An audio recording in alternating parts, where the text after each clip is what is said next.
So I wanted to do my presentation on anything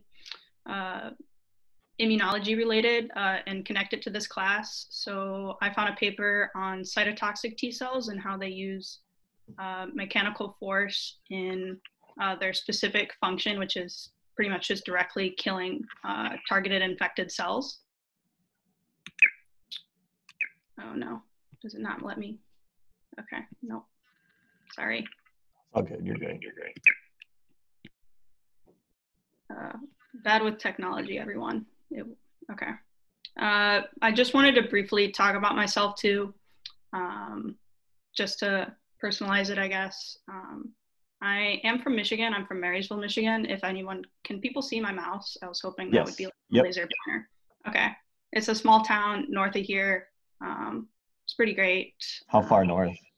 About an hour and a half. Okay. And I live pretty much right on the river that connects the US to Canada. So the background here is Canada. Yep. Okay.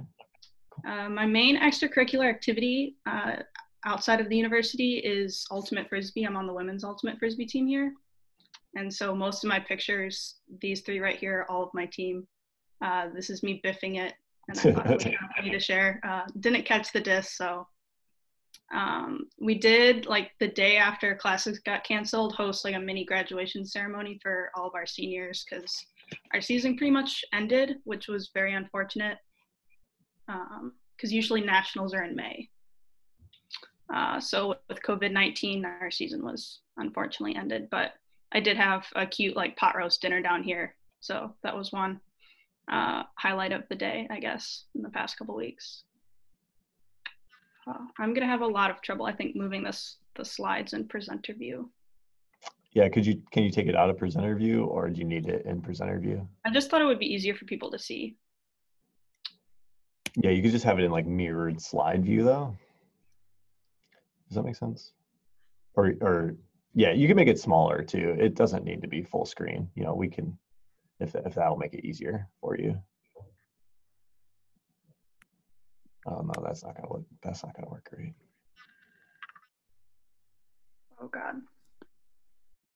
Is this big enough? Yeah, this is big enough. Okay. You could like make it a little bigger maybe. I don't know. This is fine. If it's gonna be easier for you, I'm okay with it. Okay, I apologize. It's all good. I thought the presenter view would be fine, but it didn't look like it. Okay, so back to the topic of the paper. I wanted to focus on the immune system specifically. We're looking at cytotoxic T cells and how they're able to use mechanical force when killing targeted infected cells. That's pretty much their job. So you can just think of them as like very specialized warrior cells in the body. And the paper did a really cool like picture abstract instead of like an actual paragraph. And you can kind of see here the T cell is this blue kind of like messy thing trying to like engulf the target cell almost. It's kind of just latched onto it. And this is called like the immunological synapse. And one thing to focus on is these lytic granules. They're going to contain an important protein later called perforin, and proteases and other enzymes that pretty much kill the target cell when they're released into the target cell. So it's by direct contact, and that's what this immunological synapse is for. And then a zoomed in picture down here kind of shows how in the immunological synapse, you have a lot of actin coming in, and even creating force and tension is what they show down here on the target membrane when there's contact. And that tension, as we'll talk about later, kind of recruits this protein called perforin, and perforin forms pores so that any type of enzymes can get into the target membrane, form pores, and help kill the cell, essentially. Just some quick background. Can I ask a quick question? Just like, so the force from that T cell is pushing on the target cell, and then Yes. that force is what recruits the pore proteins. That's what they talked about in the paper, yes. So there's like a lot of actin remodeling going on, and that's creating this force or tension on the target membrane. And then what does that perforin do? It's a pore forming protein. So it forms a pore in the membrane of the target cell. But why? Like, what does that result in? It pretty much opens the membrane so that like degradative enzymes from the T cell can get in and trigger apoptosis. I see. Cool. Okay, thank you. This is kind of immunology heavy. If anyone wants me to answer any questions, I can. But it is pretty specialized, so we're just going to be seeing the same thing over and over again. It's cool. I like it. Quick overview, cytotoxicity, we're going to be talking about it a lot. It's a quality of T cells, and it's just its ability to be toxic to a cell or to kill a cell. Cytotoxic T cells have a couple different names. They are labeled CTLs throughout the paper as just an abbreviation for cytotoxic T lymphocytes, which is just a type of white blood cell. And then the other important thing is the IS complex. That's the immunological synapse. It's the contact between the target's membrane and the T cell membrane. And they're calling that synapse. They refer to it quite a bit because that's where pretty much everything they're studying is happening. And there's some microscopy right here that kind of shows the T cell is stained in purple and then this infected cell over here, and they're just kind of smushed together.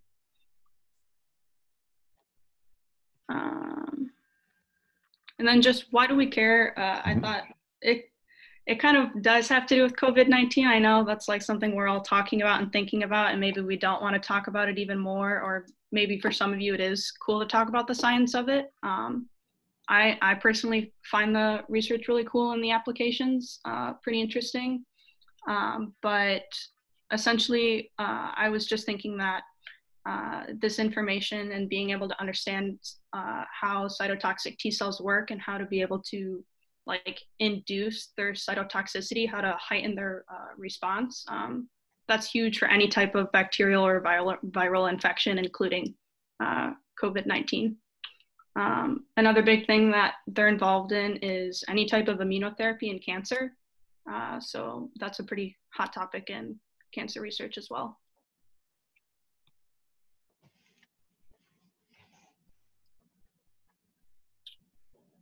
Okay. So for the main findings of the paper, they basically, and I'll show a couple figures after this and then go over it again, but just a brief overview of what we're looking at.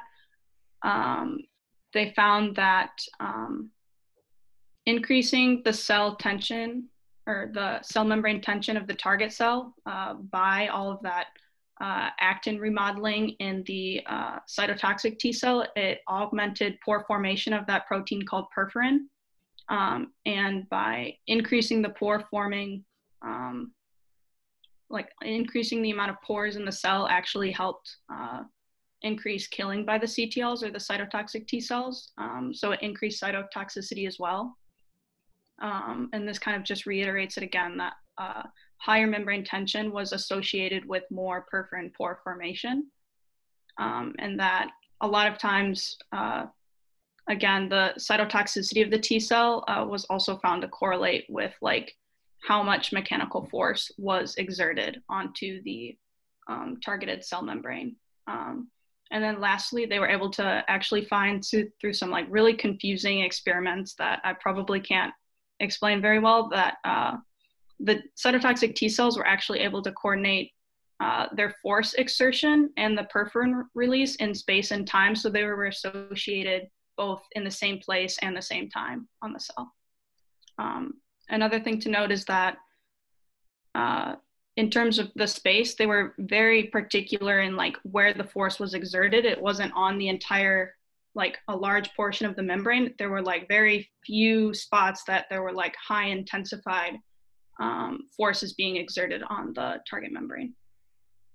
So instead of like pushing the whole thing, it only picked a very few particular spots at once.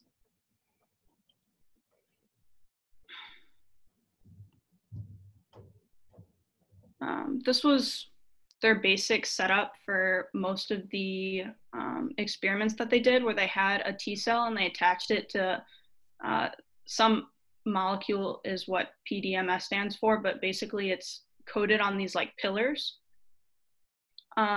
and they were actually able to measure. EMS is it's like a gel, you know, like Yeah. it's like a elasticy kind of jello kind of material, just so people Yeah. know. But they called it just a micropillar system. So this is just a single cell on these pillars. And because they knew the like direct dimensions and composition of these pillars, they were actually able to like measure the force exerted on them. And they found just through this like preliminary experiment that most of the T cells had exerted force in very concentrated hotspots, is what they called them, and that's what the yellow. You can see that's where they found a high force being exerted on the yellow spots down there. And this is a time lapse. And they're just measuring the force by looking at the movement of those pillars, right? Yep. Yeah.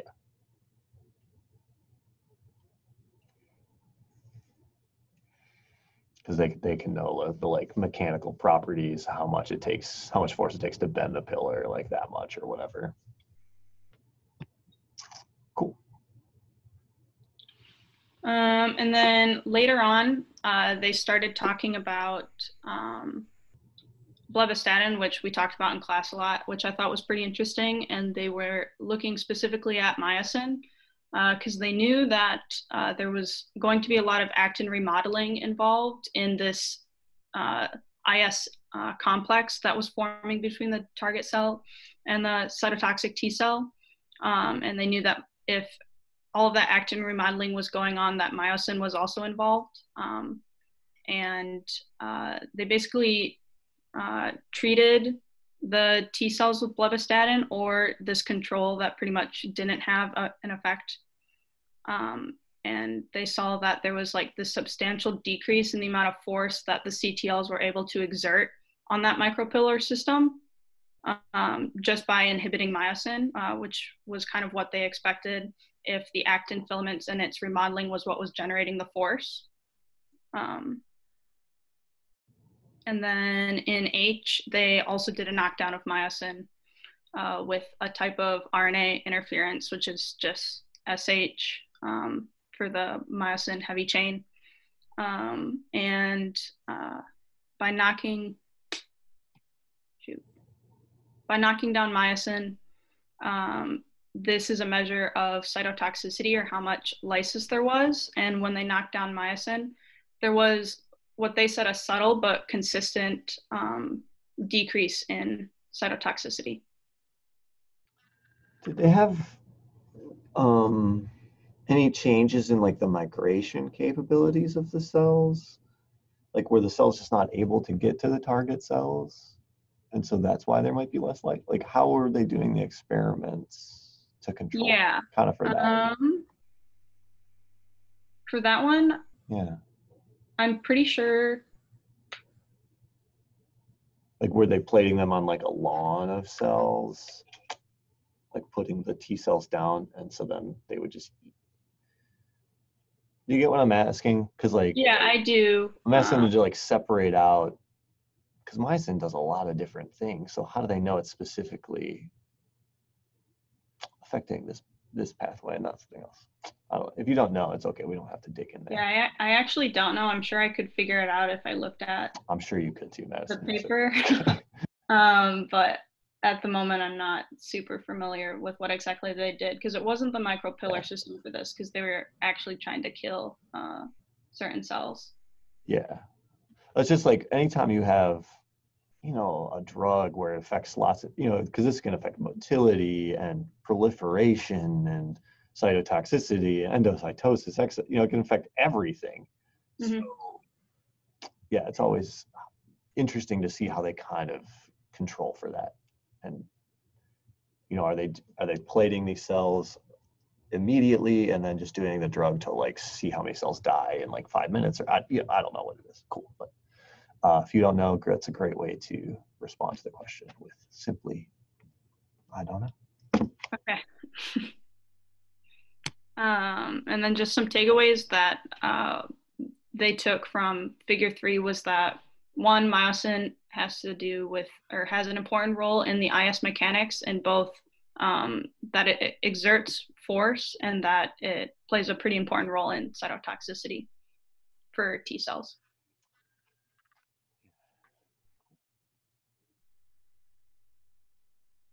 Okay. It also has a song. It also has a song written about it. I don't know if you knew that. I did not. I wrote it. Was that the song you posted last class? Yeah, it's called NM2A. I'm gonna be honest, I didn't listen to it. Yes, you failed the class. That's how it works. Wow. I tried playing it, but it like wouldn't work and I wasn't, yeah. Wow. Okay, so the next... I guess I won't listen to this. I'm kidding. Keep going. Okay, Don't ever listen to any of my songs, any of you. You're all dead to me. Keep going.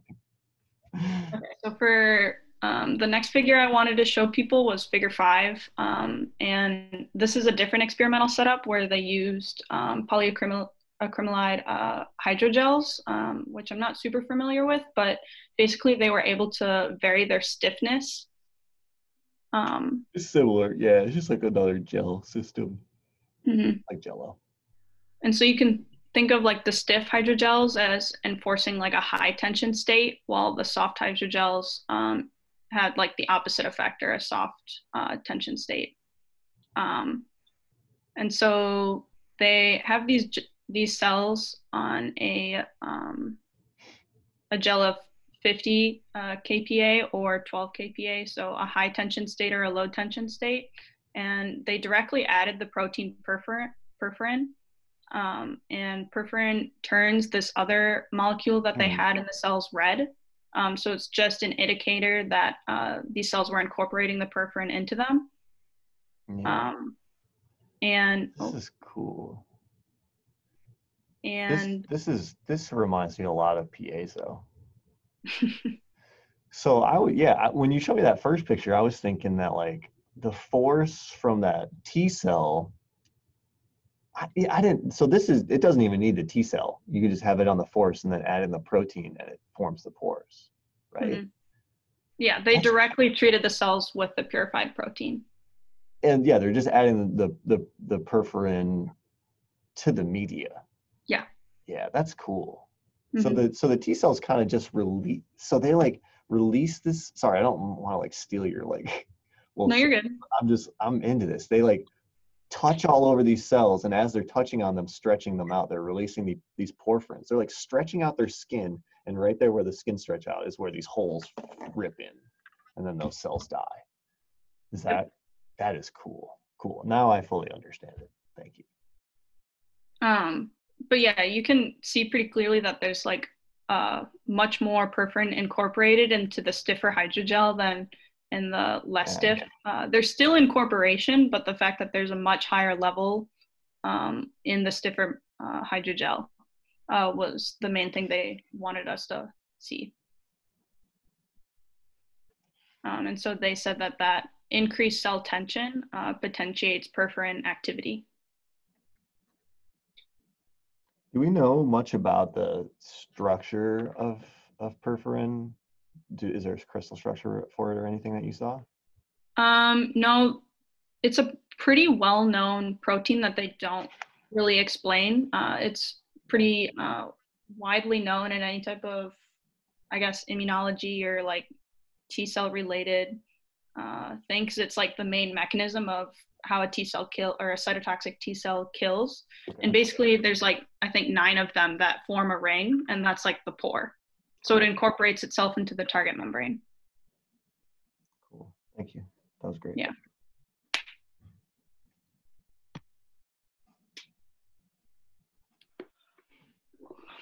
That's cool. I didn't know anything about those, so I'm learning a lot here. This is fun. So later on for figure 5, they had the same experimental setup as A with the same type of hydrogel. But this time they were measuring cell lysis. So they did have like a targeted cell and like an IS complex form between the two right here. And what do those little bubbles represent? Is that I'm not in. I'm not entirely sure what those represent. Those blebs. Yeah. I'm not. Yeah, I don't know much about immunology. I think. Yeah. I didn't pay too much attention to, but it could honestly be that like this CTL is like very structurally active, or like its structure changes a lot when it like comes into contact with the target cell. But yeah, I mean, T I cells wouldn't expect it to look like that. Yeah, like T cells definitely do look blebby. So yeah, I didn't know that might turn on though when they touch the target cell. That's interesting. Could it be that it starts blebbing to push its own surface area out so it can get greater surface contact with the cell it's trying to contact? Like if it releases it from the cytoskeleton, that allows it to just make more contact with the other cell? Well, yeah, I like that. Increased surface area. What are some other ideas for why a cell might bleb right now? Increased surface area. Surface area to increase contact. What else? Any other ideas? I'm not sure.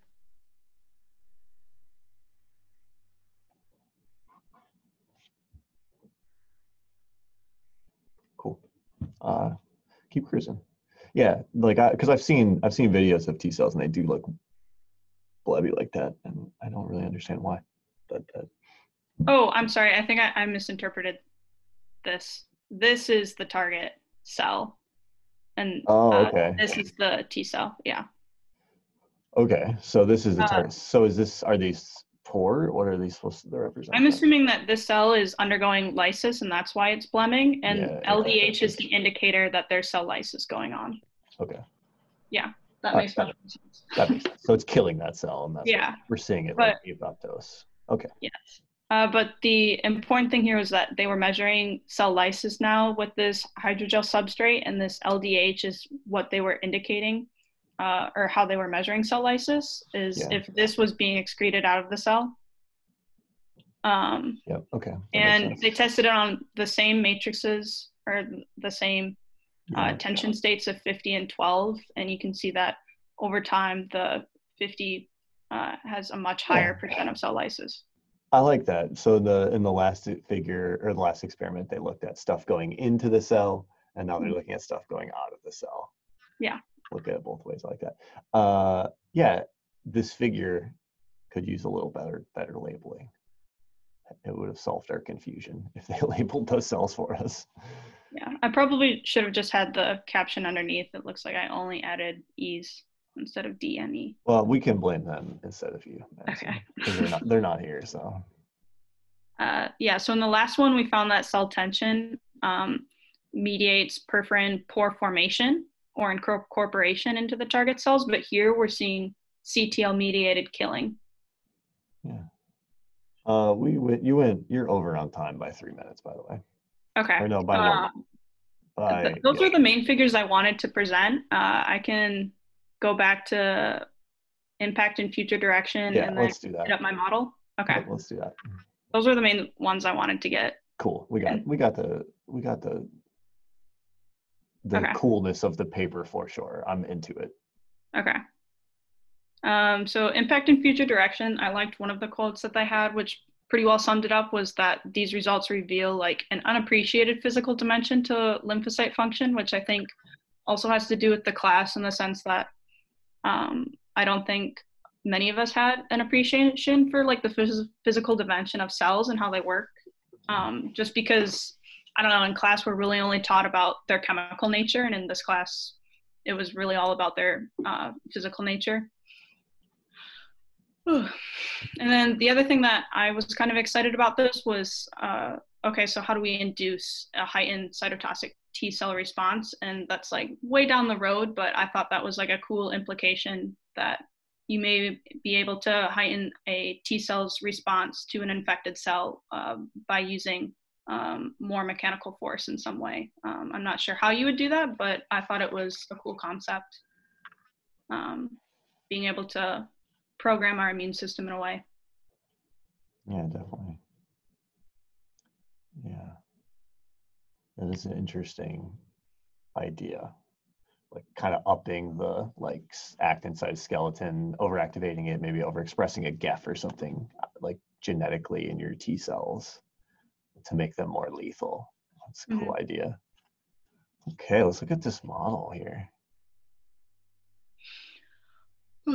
So this was the author's model. Yeah, can you zoom in a little bit just so we can see yours a little, so we can see yours a little better? I'm wondering if I can just do this. Yeah, that will help. That will definitely help. Thank you. Yeah.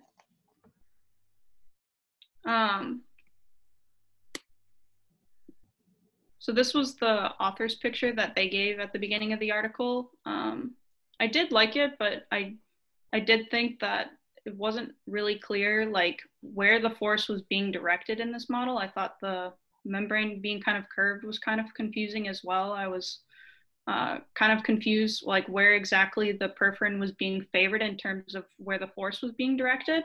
Yeah. Because the force is these red arrows and the actin is the yellow underneath. And then perforin in green right here. And so for my model, I was kind of going with the idea that like why would like having like a hotspot of force, which was what one of the earlier figures was talking about, was that the force is very specific to certain areas. It's not over the entire surface. If there was like a way that that force was creating like a very tight seal with the membrane, and that's kind of what I show here, is that there's like very directed spots of high force, and that kind of like forms a tight seal between the two membranes, and that might favor like perforin being easily incorporated into the target cell membrane rather than having like a loose membrane that's maybe not as tightly packed together, where it might be harder for that perforin to penetrate into the target cell's membrane to form a pore. Cool. I like it. I wrote that ahead. Yeah, okay. It's not just because I really want one. They're good. Okay, they're useful. Well, they're useful. Yeah. So for this one, I was just kind of thinking about how high force would favor perforin being incorporated into a membrane. And I think that under a high tension state, it might be easier for perforin to be able to slide through, kind of like if saran wrap is like held at like two ends very tightly, it might be easy to just poke through it. Whereas if it's just kind of limp and stiff, it might not be easy for anything to break through it. And I definitely don't think membranes are like a brick wall where it would just snap. You know, they're going to be fluid no matter what. It's just a matter of how fluid. That's a really interesting way to think about it, like with that saran wrap analogy. Like, because when it's tight, it is easy to poke through it, but when it's loose, it's like a mess. And proteins could have those same kind of physics. That's interesting. Huh.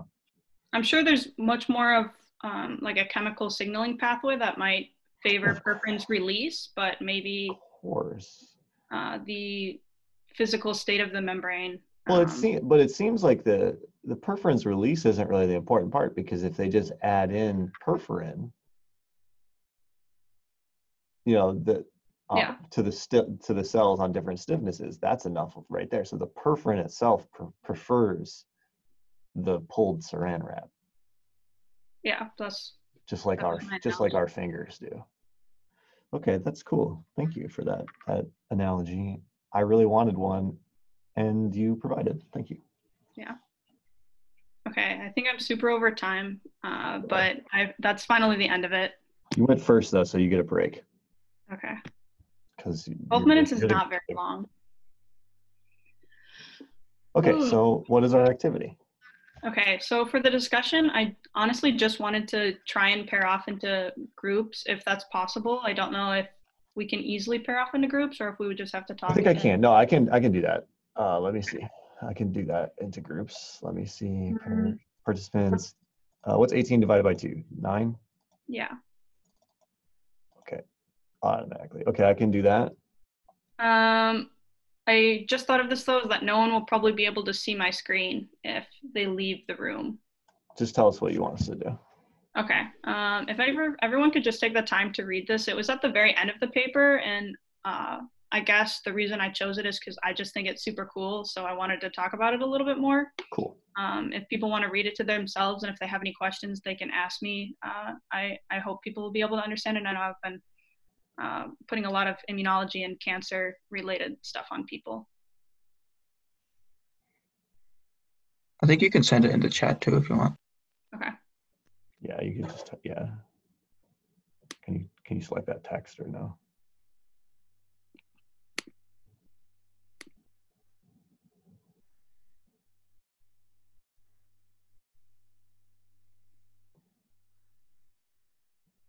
I don't need.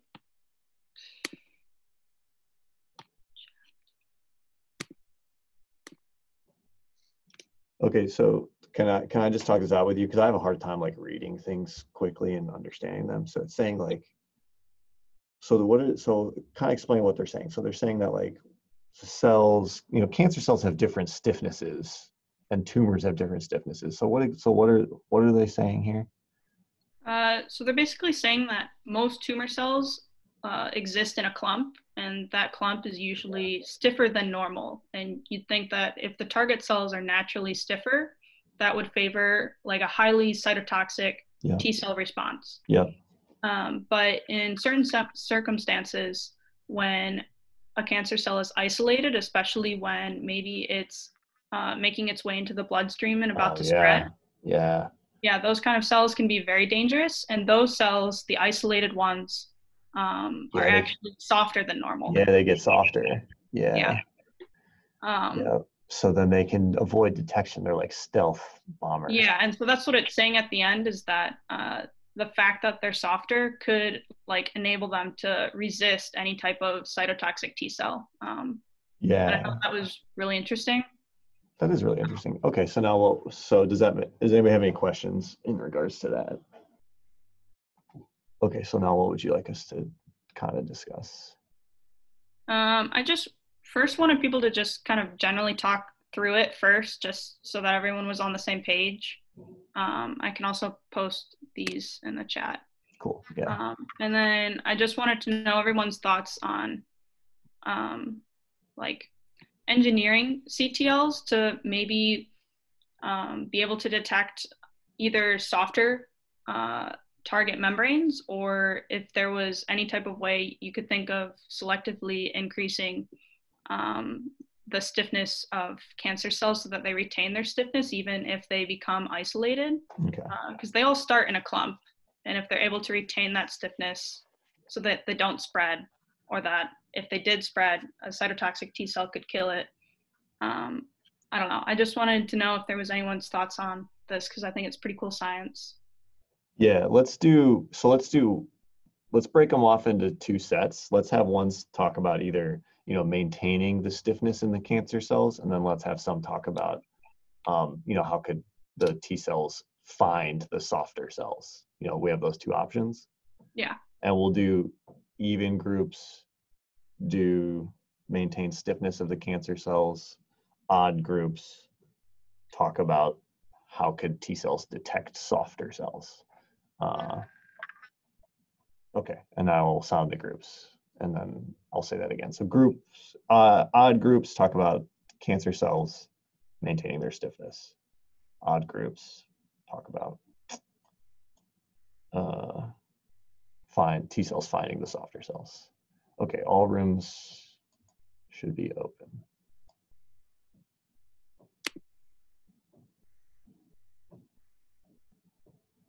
And then just come back after you've discussed. And I'm not sure if I will be in a room or not.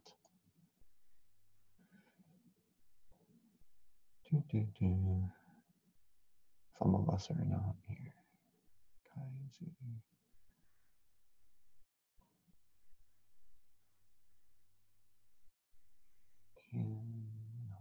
Okay.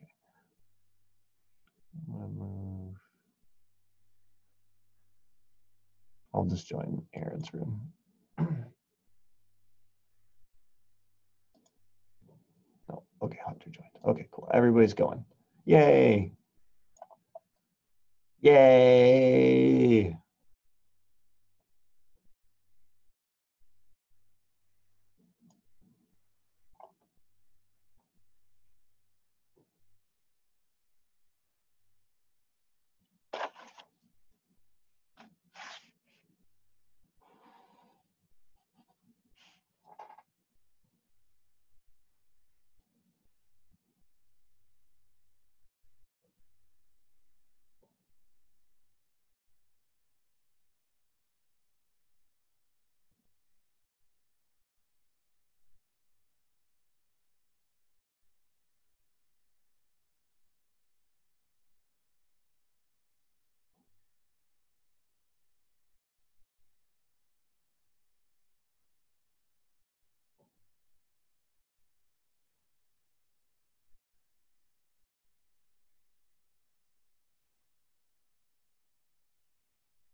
Welcome back, Kai. I got You got kicked out? something. Oh, would you like to go back? Yeah, that would be great. Okay, move to, where did you? I might have to move you to another room and then move you back. Let me try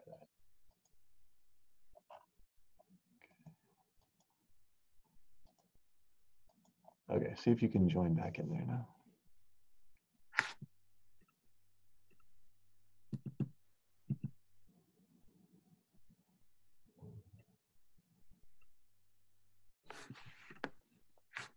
It might be broken.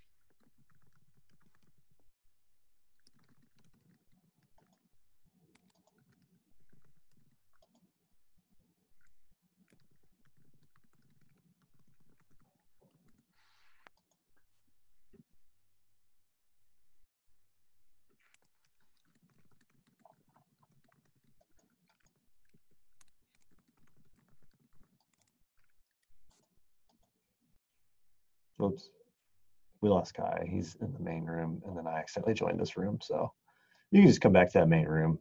Okay. And Yeah. the three of us could just be there. Okay. How do I leave a breakout room? I think in the bottom right, there's leave breakout room. Oh, okay. Yeah.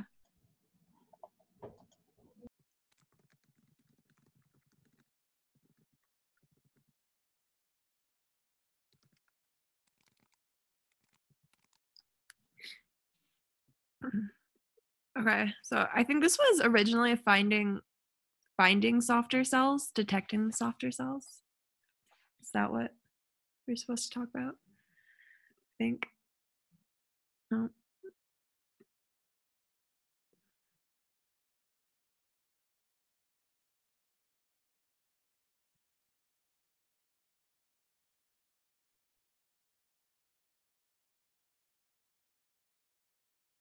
I can't hear you.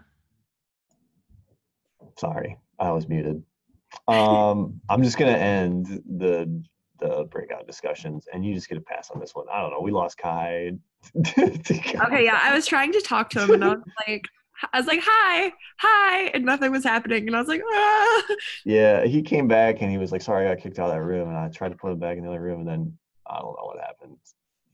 He's doing Kai stuff. I don't know. Stuff's broken. So I'm gonna close all these rooms and bring everyone back. Okay.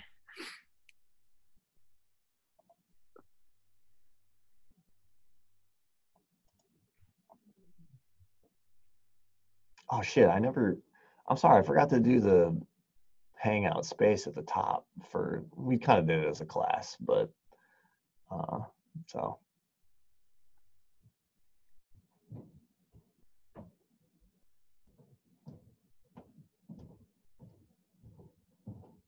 that mostly worked. Okay, yeah. I feel like I kind of just threw people in the room with like a topic maybe we weren't super familiar with, but it's all good. We're learning together as a class. You went first, so you are kind of our pillar. You set the stage for us all to build from. You're the giant on the shoulders in which we're building off of. We're all learning from you from this experience, so it's not going to be perfect. None of these will be, but it's a great start. So thank you. I liked the question a lot. I do wish we had more time to kind of talk about it and dig into it a little bit more. And just like how I always, with my questions, keeping them simple and clear is key. And I say that because it's hard to do.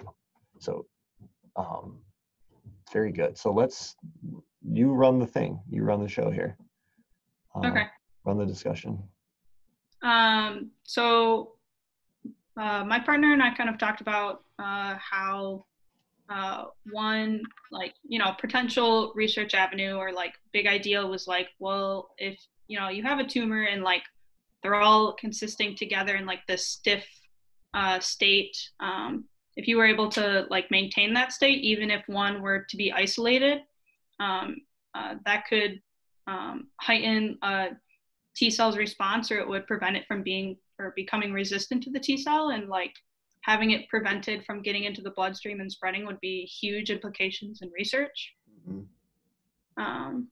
I think computer's freezing a bit, but that was just stuff we talked about. I think even if we don't have like a huge background or we can't really necessarily talk about mechanisms, I think science can be exciting. And so I just kind of wanted to talk about something that might even be not necessarily science fiction-y, but like maybe way ahead of us, but fun to talk about. And so if anyone else has, I don't know, any other exciting thoughts about this kind of research or this kind of topic, that was my intention with the discussion.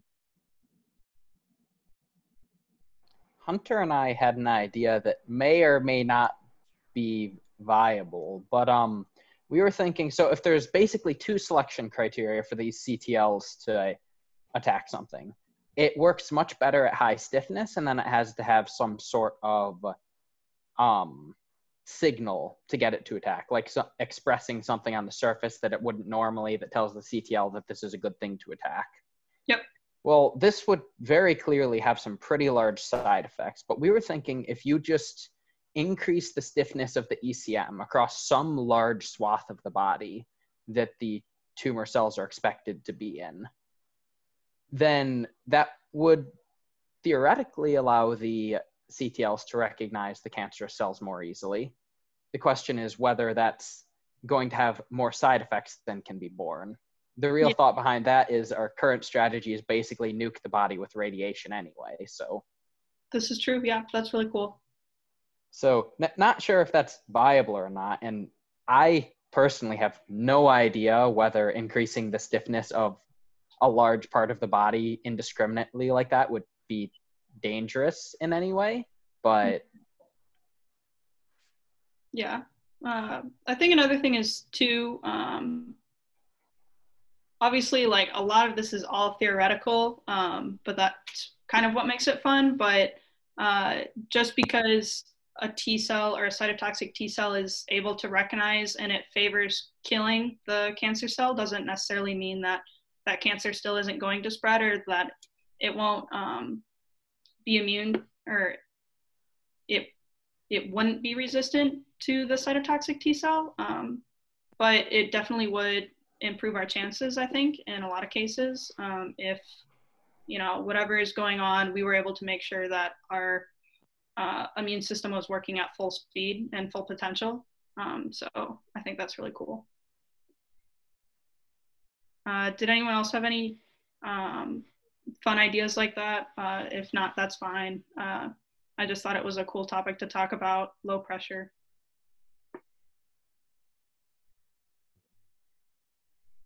I have to say, I really liked the phrase "nuke the body." It's a fun way to talk about a terrible, radiation treatment that we have to get, but it is what we do. Just put us in the microwave. Yeah, I was sort of thinking about the paper we had, like, I think towards the beginning of the semester, about cytokinesis and how that's sort of connected to the side, like the cell matrix and everything. And I couldn't remember if like a stiffer like cytoskeleton network is, if that would like promote cytokinesis or like inhibit it. But I was sort of thinking like maybe the mutation that leads that sort of causes the the reason tumor cells are stiffer is like partially because it'll help them divide more quickly as well. Okay. Yeah. I don't know. I couldn't remember if that's how it would be. That's an interesting idea. Yeah, I'm not. Sorry, Madison. Did you want to? No, go ahead. Yeah, I'm not super familiar with how stiffness affects cytokinesis, success, but I'm sure it does for sure. And just like everything, there's a balance. If it's too soft or too stiff, like it definitely remodels its actin cytoskeleton. And I think it makes itself more pliable, more compliant, softer. So, but you know, it's going to be stiffer where it's more contractile. Yeah, that's an interesting thought. Way to connect it to another cellular process that we've already kind of learned about. That's really all I had planned. Great. Any other questions? You didn't have anything else at the end to present or anything? We'll wrap up, or you're all set? Nope, I'm good. If anyone has any questions, they can ask, but I know I kind of threw a lot of information at people. Went by faster than I expected. Yeah, I would say so. How many slides did you have? I had over 20. I did intend to skip figures if need be, and I think I only presented 2 figures, and the rest was just slides. Yeah, I mean, 12 minutes for a science talk goes by. It's instantaneous. You have time for maybe 2-3 figures tops, and and not even full figures, just like parts from those figures. So you did great. Thumbs up. I'm just talking about for the future. You know, let's learn from, you know, because you don't need to do all that work basically for yourself to preparing all that stuff if you're not even going to get to it.